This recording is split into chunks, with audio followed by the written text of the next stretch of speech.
ప్రజాప్రతినిధి అంటే ప్రజల తరఫున చట్టసభల్లో మాట్లాడి వారి సమస్యలకు పరిష్కారం చూపించే నాయకుడు. ఆంధ్రప్రదేశ్ అసెంబ్లీలో అలాంటి ప్రజాప్రతినిధులు 175 మంది ఉన్నారు.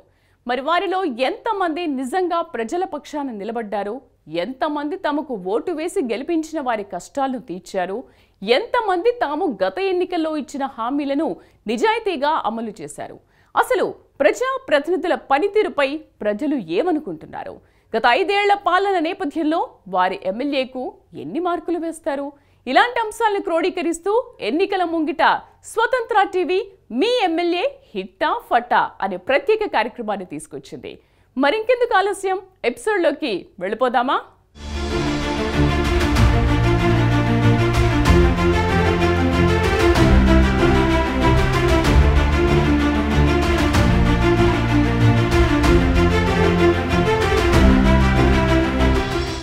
ఎమ్మెల్యే హిట్టా ఫటాలో భాగంగా ఇప్పుడు Eluru MLA Alla Kalikrishna Srinivas progress report చూద్దాం. 2024 సాధారణ ఎన్నికలకు అన్ని రాజకీయ పార్టీలు సిద్ధమయ్యాయి. ఏలూరు నియోజకవర్గం విషయానికి వస్తే ఇప్పటికే అధికార ప్రతిపక్ష పార్టీకి సంబంధించిన అభ్యర్థులు ప్రచారంలో దూసుకుపోతున్నారు. అధికార పార్టీకి సంబంధించిన అభ్యర్థి అయితే మరోసారి జగన్మోహన్ రెడ్డి పరిపాలన కావాలంటే వైఎస్ఆర్ కాంగ్రెస్ పార్టీకి పట్టం కట్టండి అని చెప్పేసి నినాదం చేస్తున్నారు. ప్రతిపక్ష పార్టీకి సంబంధించిన అభ్యర్థి బడేటి రాధాకృష్ణ గత తెలుగుదేశం ప్రభుత్వ హయాంకి జగన్మోహన్ రెడ్డి ప్రభుత్వ హయాంకి జరిగిన అభివృద్ధి కానీ సంక్షేమ పథకాలు కానీ బేరీజ్ వేసుకొని ఒకసారి తెలుగుదేశం పార్టీకి అధికారం ఇవ్వమని చెప్పేసి ఆయన అభ్యర్థిస్తున్నారు.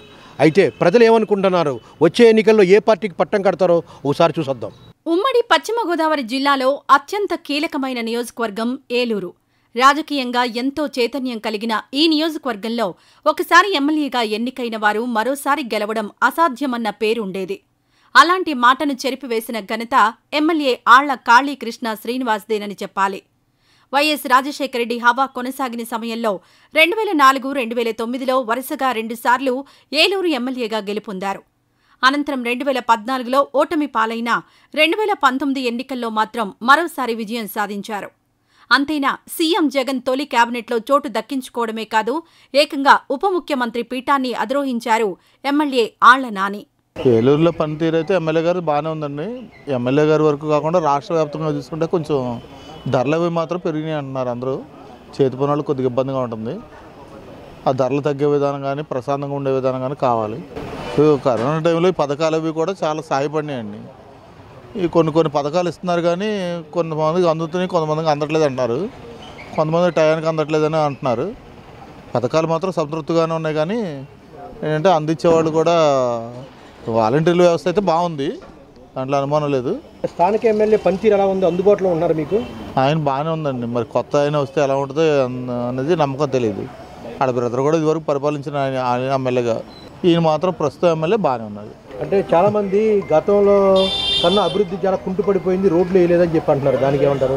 అది వాస్తవమైన రోడ్లు కొంచెం ఇబ్బంది ఉన్నాయి. మాలాంటి వాళ్ళకి ఏంటంటే కార్లు ఏమి లేవుగా, కార్లు లేకపోవడం వల్ల ఆ రోడ్లు బాధ కన్నా ముందు కొంచెం ఇల్లు గడిచే విధానం కొద్దిగా బాగుండాలి. ఈసారి అభ్యర్థిని మారిస్తే బాగుంటుందా, అదే అభ్యర్థిని కొనసాగిస్తే బాగుంటుందా? ఆయన బాగానే ఉన్నాడు, పరిచయం ఉన్న ఆయన. డిప్యూటీ సీఎంగా వైద్య ఆరోగ్య శాఖ మంత్రిగా బాధ్యతలు నిర్వహించిన ఆళ్ల నాని 2.5 ఏళ్ల పాటు ప్రభుత్వంలో కీలకంగా వ్యవహరించారు. పైగా కరోనా కష్టకాలంలో ఆరోగ్య శాఖ మంత్రిగా రాష్ట్రమంతా విస్తృతంగా పర్యటించి ప్రభుత్వం తరపున పలు కార్యక్రమాలు చేపట్టారు. అయితే ఈ క్రమంలోనే ఆయన సొంత నియోజకవర్గాన్ని గాలి కొదిలేశారన్న విమర్శలు మూటగట్టుకున్నారు.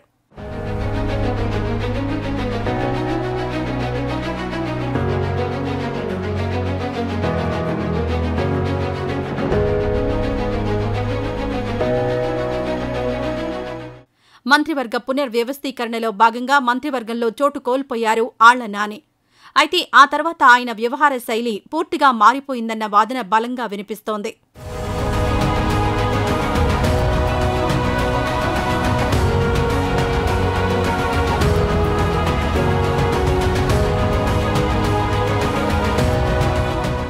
ఆళ్ల నాని హయాంలో ఏలూరు నియోజకవర్గంలో ఎలాంటి మార్పులు జరిగాయి?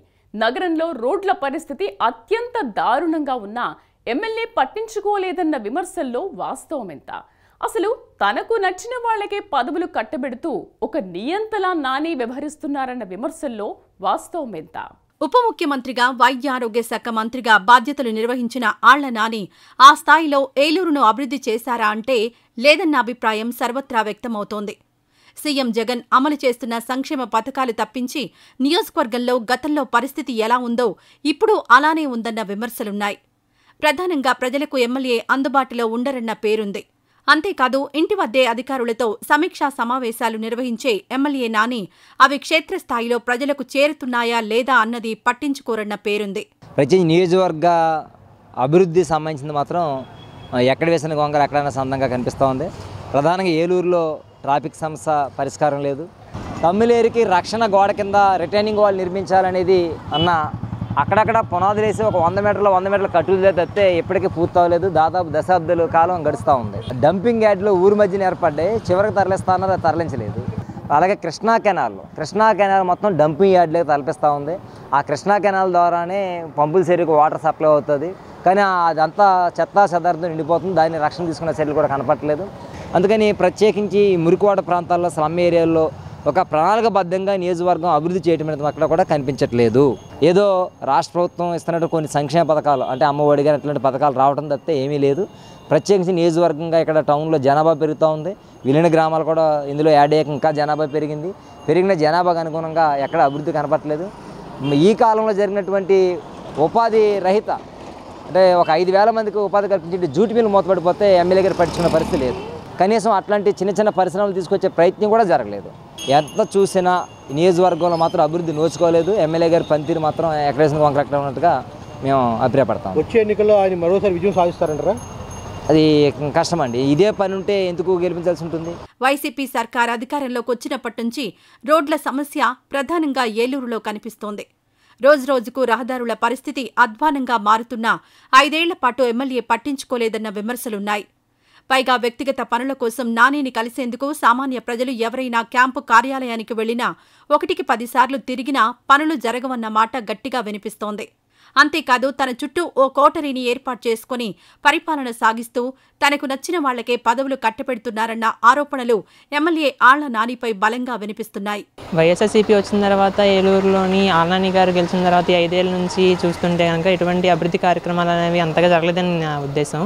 మనకి తీసుకుంటే ఉదాహరణకు రోడ్లు తీసుకున్నా ఏవి తీసుకున్నా అన్నీ కూడా ఇంతకుముందు ఏ విధంగా ఉన్నాయో 5 ఏళ్ల క్రితం ఇప్పుడు అలాగే ఉన్నాయి. దాంతోపాటు విద్యా సంస్థల మీద కూడా ఎటువంటి నియంత్రణ లేదు.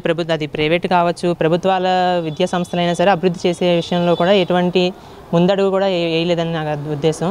వసతి దీవెన, విద్యా దీవెన అనే కార్యక్రమాలు అన్నీ చేశాము. అంత డబ్బు వచ్చిందని చూపిస్తున్నారు కానీ అవి అకౌంట్లో పడట్లేదు, ఏం చేయట్లేదు. కానీ చేసినట్లుగా ఒక అద్భుత కల్పన అనేటువంటిది సృష్టిస్తూ ఉన్నారు. మన ఏలూరులో అయితే కనుక మెడికల్ కాలేజ్ తీసుకొచ్చారు, బాగానే ఉంది అంటున్నారు. కానీ అది కేంద్ర ప్రభుత్వం నిధుల ద్వారా కట్టారని చెప్పి మీరే తెలియజేశారు. తెలియజేశారు అప్పుడు. దాంతోపాటు మనకి ఏలూరులోని డిగ్రీ కాలేజీ ఉంది, గవర్నమెంట్ డిగ్రీ కాలేజ్. ఇప్పటికొచ్చి 15 ఏళ్ళు ఆయన తీసుకొచ్చిన కాలేజ్. ఇప్పటికొచ్చి దానికి కనీసం సొంత స్థలం లేదు, ఒక పునాది రాయి కూడా లేదు. విద్యార్థులు మొన్నటి వరకు చెట్ల కింద కూర్చున్నారు. మళ్ళీ ఇప్పుడు ఇంటర్మీడియట్ పరీక్ష స్టార్ట్ అయ్యి మళ్ళీ చెట్ల కిందకు వచ్చే పరిస్థితి ఉంది. ఎమ్మెల్యే ఇలా వ్యవహరించడానికి కారణం నియోజకవర్గంలో తనకు ఎదురు లేకపోవడమేనన్న కామెంట్లు వినిపిస్తున్నాయి. 2014 ఎన్నికల్లో విజయం సాధించిన టీడీపీ అభ్యర్థి బడ్జెటి బుజ్జి ఆ తర్వాత 2019 ఎన్నికల్లో పరాజయం పాలయ్యారు. ఆ తర్వాత 3 నెలలలోపే ఆయన మరణించారు. దీంతో వైసీపీకి ప్రధానంగా ఆళ్ల నానికి తిరుగు లేకుండా పోయింది. ఈ క్రమంలోనే వచ్చిన స్థానిక సంస్థలు, కార్పొరేషన్ ఎన్నికల్లో వైసీపీ అభ్యర్థులు ఏకపక్షంగా గెలుపొందారు. దీంతో నాని హవా మరింత పెరిగింది. నానికి పోటీగా బడేటి బుజ్జి సోదరుడు బడేటి రాధాకృష్ణను బరిలో దింపినా పెద్ద ప్రయోజనం లేదన్న వాదన వినిపిస్తోంది.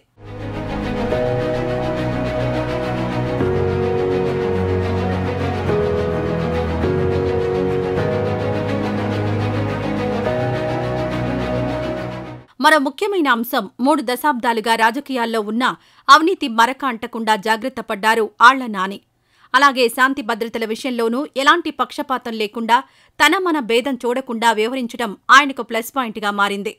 దీనికి తోడు ప్రభుత్వ మెడికల్ కళాశాల ఏలూరులో వచ్చేలా చూసి ప్రజల్లో మంచి పేరు సంపాదించారు ఆళ్ల నాని. ఇక జగన్ సంక్షేమ పథకాలు అన్ని వర్గాల వారికి అందేలా చూడడంలో నాని సక్సెస్ అయ్యారన్న టాక్ నియోజకవర్గంలో ఉంది. ఇంతకుముందు చేసిన పరిపాలన చూసే ఏలూరు ప్రజలందరూ కూడా గుర్తించి, ఎందుకంటే సౌమ్యుడు, ప్రజలకు దగ్గరగా ఉంటాడు. ప్రజల యొక్క కోరిక ఏదైనా సరే అడిగితే కనుక మరి ఆయన వల్ల అయ్యే పని ప్రతిదీ కూడా చేస్తాడు. కాబట్టి ఆయన్ని నమ్మి మరి 2019లో మరొకసారి మరి ఏలూరు ప్రజలందరూ కూడా పట్టం కట్టారు. దాంట్లో ప్రజలందరూ మనసుల్లో నాని గారు మరి చాలా చొచ్చుకు వెళ్ళిపోయారు. ఎందుకంటే ఏలూరుకు ఉన్న 4 దిక్కుల్లో కూడా ఇందిరమ్మ ఇళ్ళు నిర్మాణం చేసి మరి అట్లాగే ఏలూరుకి మంచినీటి కొరత లేకుండా మరి గోదావరి జలాలు తీసుకొచ్చి 100 ఎకరాలు మరి ఆశ్రమ హాస్పిటల్ కాడ మరి కొని నిర్మాణం చేసి అక్కడ ఏలూరులో మరి ఎక్కడ కూడా పేదవాళ్ళు, మధ్యతరగతి కుటుంబాలు కానీ ఉన్నత వర్గాలు కానీ ఎవరికి కూడా మరి నీటి ఎద్దడి లేకుండా మంచినీటి 2 పూటలు తాగుతున్నారంటే కనుక మరి నానిగారి దయ వల్ల జరుగుతుంది. మరి రాష్ట్రంలో 5 మెడికల్ కాలేజీలు జగన్మోహన్ రెడ్డి గారు ఇస్తే అందులో ఏలూరుకి సాధించిన వ్యక్తి ఆళ్ళనాని గారు. ఏ వర్గమైనా సరే ప్రతి ఒక్కరు కూడా నానిగారిని ఇష్టపడతారు. ఎందుకంటే ఒకరికి అన్యాయం చేయడు, ఒకరికి ద్రోహం చేయడు, ఒకరికి పొట్ట కొట్టడం, వాళ్ళ వ్యాపారాల్లో మరి చొరబడి మరి మామూలు సెటిల్మెంట్ చేయడం కానీ అలాంటి చేయని వ్యక్తి నానిగారు. స్వతహాగా సౌమ్యుడు, మితభాషి కావడం ఆయనకు ప్లస్ పాయింట్ అనే చెప్పాలి. దీంతో ఇప్పటికే 3 సార్లు అధికారం కట్టబెట్టారు ఓటర్లు. మరి 4వసారి పరిస్థితి ఎలా ఉండబోతోంది అన్నది ఆసక్తి రేపుతోంది. ఇది ఏలూరు నియోజకవర్గంలోని ఓటర్ల అభిప్రాయం. అంటే 2014, 2019లో జరిగిన అభివృద్ధికి, అదేవిధంగా జగన్మోహన్ రెడ్డి వచ్చిన తర్వాత జరిగిన అభివృద్ధికి చాలా వ్యత్యాసం ఉందని చెప్తున్నారు. ప్రధానంగా ఎక్కువగా అయితే చాలామంది ధరల పెరుగుదల పూర్తి స్థాయిలో ఉంది, ఇది కంట్రోల్ చేయకపోవడం చాలా దారుణంగా ఉందని చెప్తున్నారు. సంక్షేమ పథకాలు అందిస్తున్నా కానీ ఈ ధరల వలన చాలా ఇబ్బందులు పడుతున్నామని చెప్తున్నారు. ప్రస్తుతం ఎమ్మెల్యే ఉప ముఖ్యమంత్రిగా బాధ్యతలు చేపట్టిన ఆ స్థాయిలో ఈ నగరం అభివృద్ధి చెందలేదని చెప్పి చాలామంది మేధావులు విమర్శిస్తున్నారు. అంటే ప్రధాన ప్రతిపక్షం ఉమ్మడి అభ్యర్థిగా రంగంలో ఉన్న, అంటే జనసేన, బీజేపీ, తెలుగుదేశం పార్టీ ఉమ్మడి అభ్యర్థిగా రంగంలో ఉన్న బడేటి రాధాకృష్ణ అలియాస్ చంటి అయితే గతంలో తన అన్న బడేటి బుజ్జి చేసిన అభివృద్ధికి, ప్రస్తుత ఎమ్మెల్యే చేసిన అభివృద్ధికి తార్కాణం చూసుకోండి అని చెప్పేసి ఆయన దూసుకుపోతున్నారు. అయితే వచ్చే ఎన్నికల్లో ఈ ప్రభావం ఎలా ఉంటుంది, ఓటర్లు ఏ రకమైన తీర్పిస్తారో వేచి చూడాల్సిందే. కెమెరా పర్సన్ మధుతో మురళీధర్, స్వతంత్ర టీవీ, ఉమ్మడి పశ్చిమ గోదావరి జిల్లా, ఏలూరు నియోజకవర్గం. చూశారు కదా ఏలూరు నియోజకవర్గ ఎమ్మెల్యే పనితీరుపై ప్రజల స్పందన. ఓవరాల్గా చెప్పాలంటే ఇక్కడి ప్రజలు ఆళ్లనానికి 50-50 మార్క్స్ వేశారు. దీంతో ఆయన హిట్టు కాదు, ఫట్టు కాదు, మధ్యస్థంగా ఉండిపోయారు.